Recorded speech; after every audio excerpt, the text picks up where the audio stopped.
All right, let's dive right in. Today, we are tackling one of the biggest, most consequential decisions you can make in mobile development, Flutter or React Native.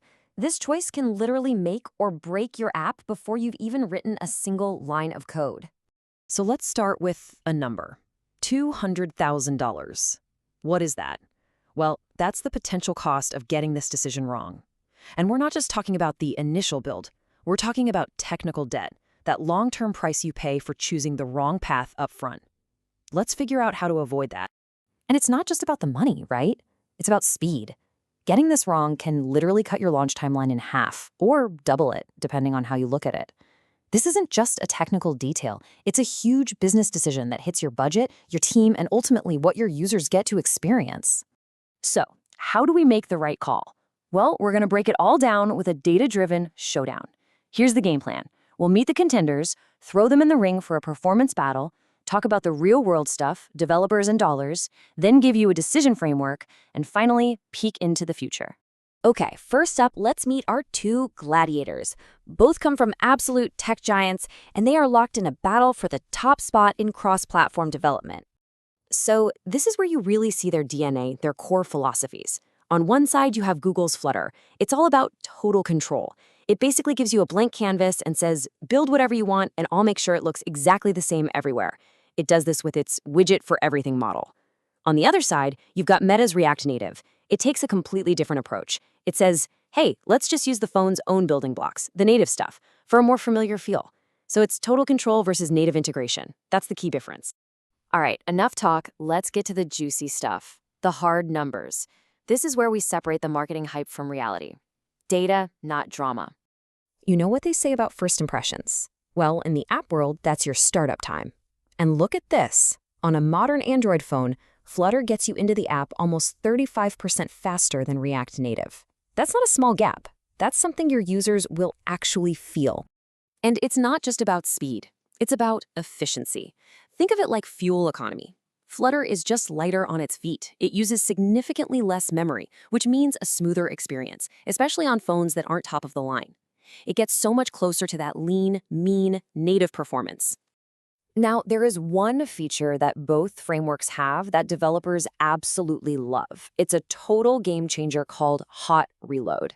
It basically lets you see your changes on the screen like instantly as you're coding without restarting everything. It's a massive productivity boost.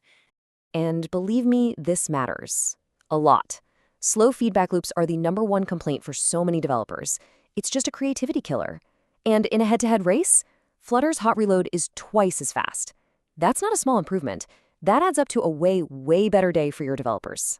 So if you zoom out and look at the whole performance picture, a really clear trend emerges. Flutter just consistently delivers that buttery smooth 60 frames per second that we all crave. It's also way kinder to your phone's processor and battery life. So, in the performance arena, Flutter is clearly taking the lead. But hey, performance is only one piece of this puzzle. An app isn't built in a lab, right? What about the real-world stuff? The people, the money, the actual experience of building the thing? And this is where the tables completely turn. This is React Native's kingdom. Why? Because JavaScript basically runs the internet. There are just way more JS developers out there, which means finding someone to build your React Native app is so much easier and faster. We're talking more than 6 times the job postings. It's a huge advantage. But here's the twist, and this is super important. While it might be harder to find a Flutter developer, the project itself is often cheaper to build. And look at this maintenance number, a whopping 33% cheaper to maintain every single year. So what's going on here? Well, it's mostly because Flutter has a more stable, predictable update process with fewer breaking changes. That means your team spends less time fixing things that broke and more time building cool new features.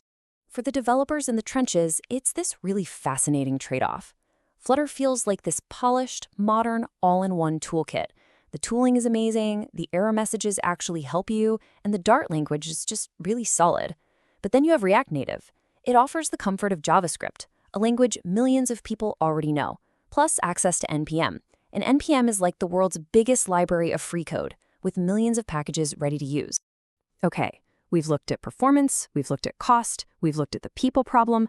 So what do you do with all this information? Let's put it all together and build an actual decision framework you can use. So here it is, the cheat sheet. It really boils down to this.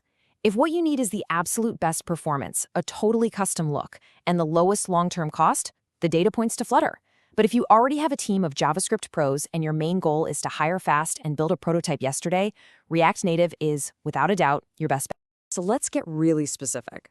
You choose Flutter if you're building a performance-critical app, like something for finance or a high-end gaming app.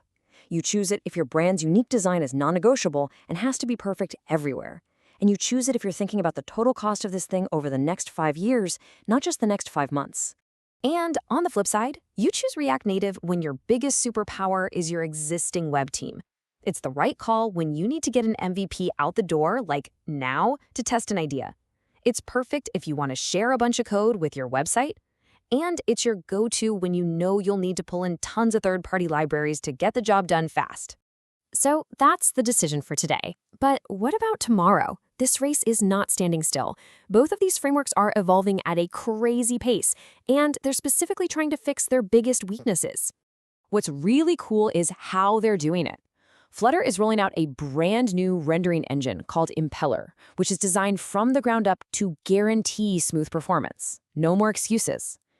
Meanwhile, React Native is performing major open-heart surgery on its architecture, ripping out its old, slow bridge to unlock a whole new level of speed. So, where does that leave us? Well, it means the race is far, far from over. Today's winner is not guaranteed to be tomorrow's champion. The truth is, the best framework isn't about the tech itself. It's about empowering your team to build and ship amazing products that your users love. The real question isn't which one is better. The question you need to ask is, which framework is going to give my team the biggest advantage, not just for this next project, but for the one after that?